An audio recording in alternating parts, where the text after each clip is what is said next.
All right. The classic upsell. As usual, how I learned it, description, examples, important points. Here's my lovely visual thing for the classic upsell. How I learned it. Here we go. So I had a mentorship, whatever you want to call it. It wasn't really a mentorship. I was just getting paid and I took him as a mentor. He didn't really care about me at all. But at a fur coat dealer. And he was a fourth generation furrier. And I remember watching how his son, who was my friend, that's how I got the job, I would be brushing fur coats all summer in the heat in the warehouse. Uh, Unbelievably mind-melting stuff, like boring beyond belief. And the thing that I kept thinking was that every single one of these coats was $200, and he had 7,000 coats in his warehouse. And I was like, holy cow. I was like, that's $1.4 million that he's making just for storing coats for the summer. I was like, this is pretty sweet. And I know what I was making, and it was not $1.4 million for storing these coats. And so the offer that they had to get people in was that they would get people to store their coats. And they said if they stored them, they would get free earmuffs, free fur earmuffs. So people were like, oh, that's cool. And so people would come in for the free earmuffs. And then they would say, we'll store and condition the coat for you. And it costs $30 to store the muffs. Now they'd come in for free earmuffs, but it's the summer. So then they would basically hand them the earmuffs and then take the earmuffs back. And then they'd say, you don't want anything else, do you? And so by saying you don't want anything else, they would assume close the winter storage, the conditioning, and the earmuffs that went with the sale. And so that is when I learned you can't have X without Y. And that is the fundamental basis of the classic upsell. You don't want burgers without fries. You don't want burgers without a Coke. You don't want a fur coat without storing it. You don't want a fur coat without conditioning it. It'd be like taking a car and not getting it serviced. Like, you don't want X without Y. And so I learned a couple of things. One was the structure of a classic upsell, which is you don't want X without Y. But tactically, I learned the no sale sale.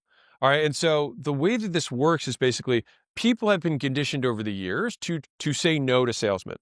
And so when someone says you don't want anything else, most people just immediately say no. And so what we want to do is basically imply that the else means in addition to the thing we just offered you. And by doing that, you get people to say yes by saying no. And so these people who came in to store their coats agreed to storage, conditioning, and the free earmuffs, which then got stored at a $30 fee for saying no.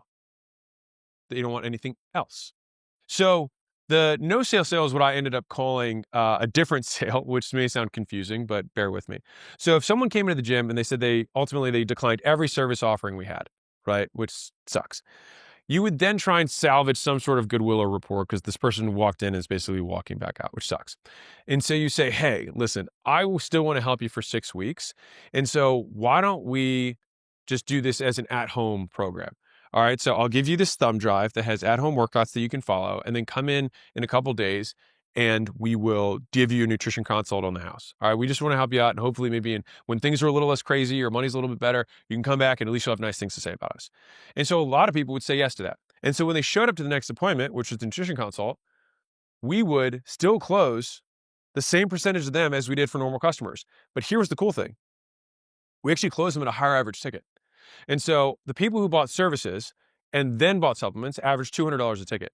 People who didn't buy services and then bought supplements averaged $300 a ticket. And so to me, my lesson from this was that we tried to solve their problem, not in a way they wanted to solve it. So they wanted to lose weight, but they wanted to have a magic pill rather than work. And so we needed to have the magic pill available for them, which in their mind would be supplements. Now, obviously, we always say, hey, you got to make sure you got to eat the food and all that stuff, but people hear what they want to hear. And so the thing is the magic behind this is that we turned no sales into sales by just offering them something else. So, the description. So what you do is you provide a service for free that you can monetize another way. So this works for one-time services or even recurring services, provided the recurring stream is high enough margins to pay for both. Different way of saying it, essentially, I give you thing A for free in exchange for buying thing B, or I give you thing A for free and I will encourage you to buy thing B, or I give you a thing for free as long as you continue to use thing B. Any of those things. So the earmuff thing, he says, I will give you these free earmuffs and I will encourage you to storage them. That's what that was, a classic upsell. So if we have a lemonade stand with our classic upsell, we say, we want to give you a free cup of lemonade. Upsell 1 might be, do you want lemonade ice cubes to make it cold without diluting it? Now, of course, you could give cold lemonade, but then you wouldn't have an ice cube upsell. Upsell 2 would be, do you want a stainless steel to-go container to keep it cold for you? And we'll donate $1 to help children's cancer to anyone who takes the mug. You also get 20% off refills. Upsell number 2, right? So you don't want lemonade in a little paper cup. You want a nice steel mug. You don't want diluted down lemonade. You want lemonade ice cubes, right? Each of these things are just natural upsells that could happen. And I prove this point because whatever it is you sell, there's an upsell that's available for you. All right. So storage. In this business, I have a whole story around this, but I tell this in the book, so I'll give you the brief version of it. But in the first few months of me being in business, I was struggling a little bit. And so the business owner across the street was a massive storage unit. And he ended up becoming a member of my gym because it was super convenient for him. And so he asked me, hey, how much time you got left to live? And I was like, not that long. And so he said, come for a ride with me. And he took me to his facility and he said, how much does a free month of storage cost? And I was like, I don't know, free? And he was like, no, $127. And so as we walked in, he asked Judy, the front desk girl, he said, how much does a free month of storage cost? She was like, $127. And he was like, that's right. And so I was like, how does this even work? And he's like, okay, so you come in for a free month of storage. He's like, what's the first thing you're going to need? And as he's walking me through the facility and pauses, and I was like, I don't know. And then he taps the lock on the door. And I was like, oh, a lock. And he's like, right. He's like, and you can't have any kind of lock because there's only one kind of lock that fits the store, the locks that I sell at the front. And he's like, for $47. And I was like, oh, okay, got it. And I was like, so you make 47 people come for the free. I was like, but where's the other, whatever it is, $80? He's like, good question. He's like, now that you have your lock, what else are you going to need?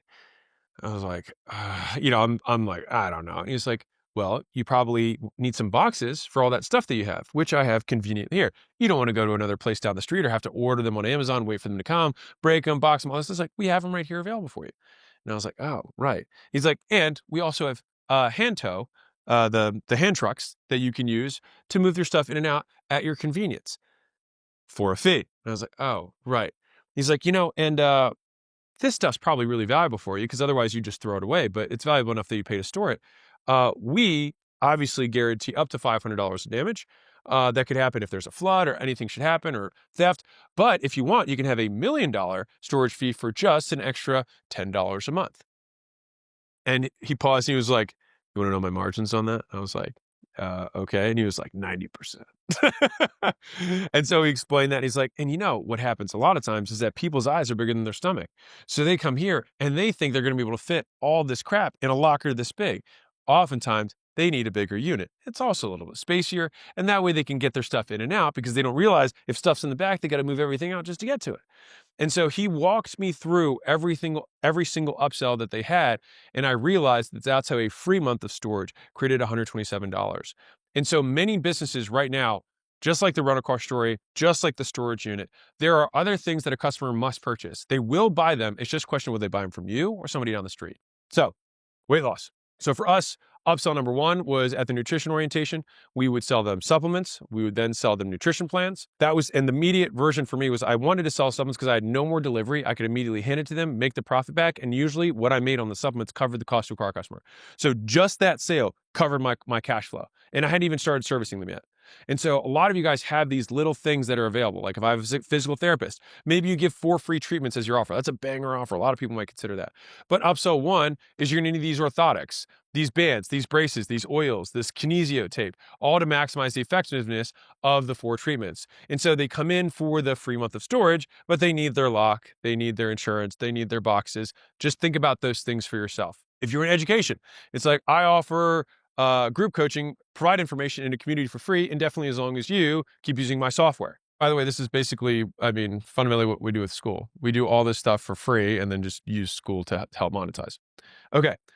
Free versus discount note is that with the classic upsell, it works either way, same as normal. So a friend of mine had a very successful weight loss chain and they offered services for $5 a month for their weight loss. And they had doctors and nurses and all stuff there. And I was like, that's insane. And she was like, yeah, because we don't make money on the weight loss services. And I was like, what do you mean? She was like, oh, we sell like $5,000 in supplements on the second day.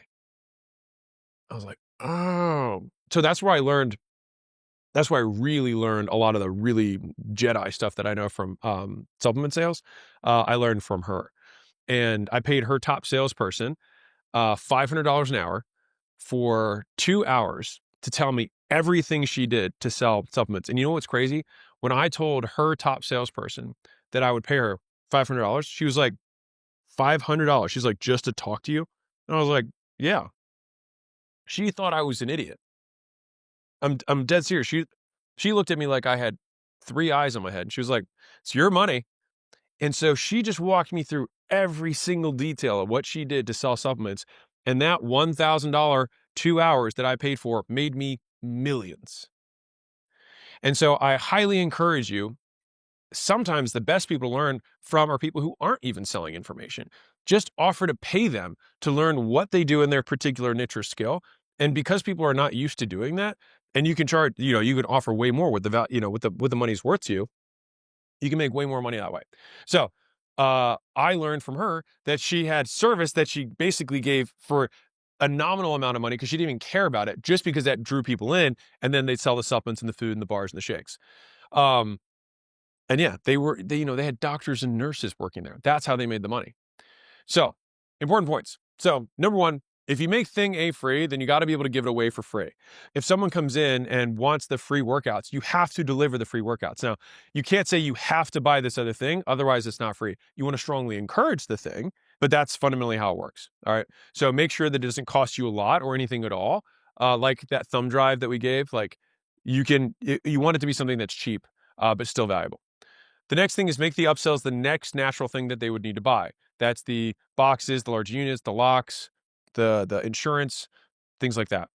The weight loss clinic, continuity of service, continuity of supplements, done for you meals, hormone treatments, etc. All of those things were all part of classic upsells that went through. You can't have X without Y. You can't have this weight loss service without these supplements. Just think you can't have X without Y as your mental framework for what the next thing I'm going to offer is. All right, this play works so well because the perception of how essential or required the next thing is. All right, so this is the key point.